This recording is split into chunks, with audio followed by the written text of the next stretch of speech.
Let's go Detroit Lions 20, Atlanta Falcons 6. Lions move to 2-1 on the season. Falcons fall to 2-1.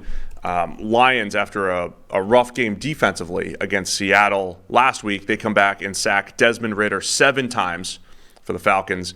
And Bijan Robinson held to only 33 yards. The battle of the first round running backs goes to Jahmyr Gibbs this week. And the Lions, much better all-around performance from Detroit than what we saw last week against Seattle. Yeah, I mean, great defensive performance from Detroit. That's first and foremost. They did an incredible job here. Early on, Alex Anzalone, friend of the show now, ish. You know, he's on the show. He was on the show, and we had a cordial conversation. And then he, accosted us about why our grading thinks he stinks. Off air, though. Yes, off air. It's good of him. Professional, very professional. He got a stop on third down on the opening possession.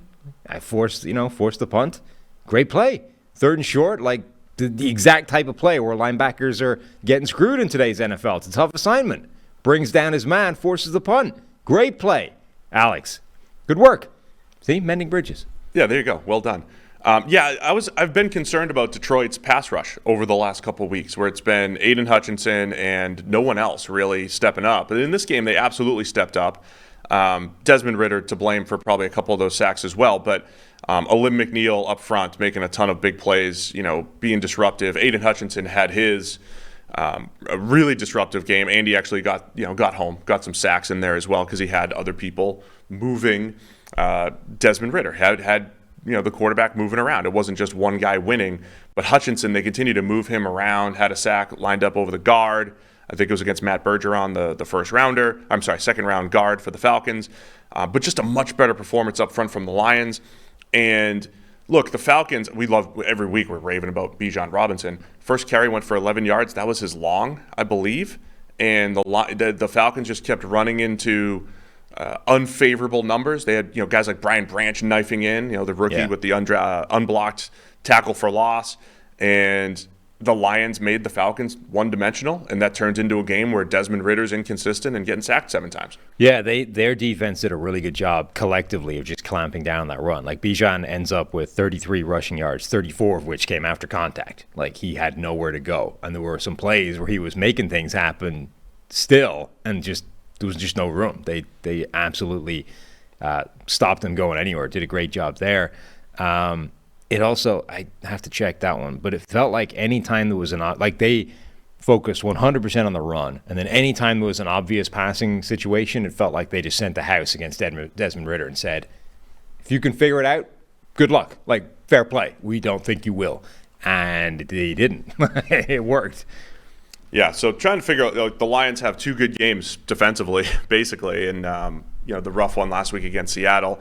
But I was impressed with Detroit on that side of the ball. Offensively, pretty efficient game for them. Sam Laporta, the rookie second-round tight end, continues to make a ton of plays, got behind the defense for the 45-yarder. Another great scheme. I mean, the great schemes aren't just, hey, you call every play good, but it's like you dial up a few per game, right? And it's what you see in Detroit in their offense every single week. Last week it was, the flea flicker to Khalif Raymond getting behind the defense. This was Sam Laporta running the little corner post and just gets behind the defense for a free 45-yarder. Amon-Ra St. Brown, 9 catches for 102 yards. He was very good. And Gibbs, like I said, he ended up taking a little bit more of the workload, 17 carries for the 80 yards, including a 21-yarder, I think, late when they were running the clock. Yeah, and I think they did a good job of, they kind of did what we were calling for them to do, right? Just gave him some running back plays. Don't get caught up trying to make this offensive weapon thing work. Just give him the running back carries that opened up by David Montgomery not being there. That's where you're going to get, use out of him. I wasn't sure they were going to do it. I didn't think they would, but yeah. But I think that's the smartest thing to do.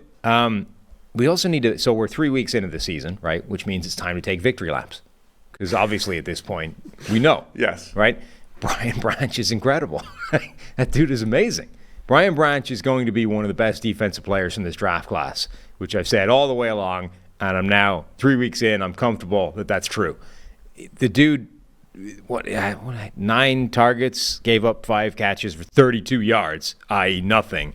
Two forced incompletions, and they were matching him up on like the matchup weapon problems that the Atlanta Falcons have. Like, one of the pass breakups came against Drake London from the slot running a slant. That's like Drake London's bread and butter. Brian Branch's like, nope, not happening.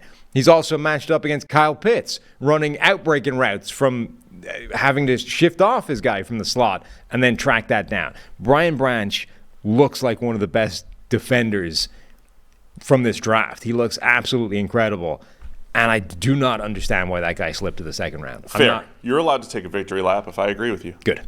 So, That yes, should work. Brian Branch, good player.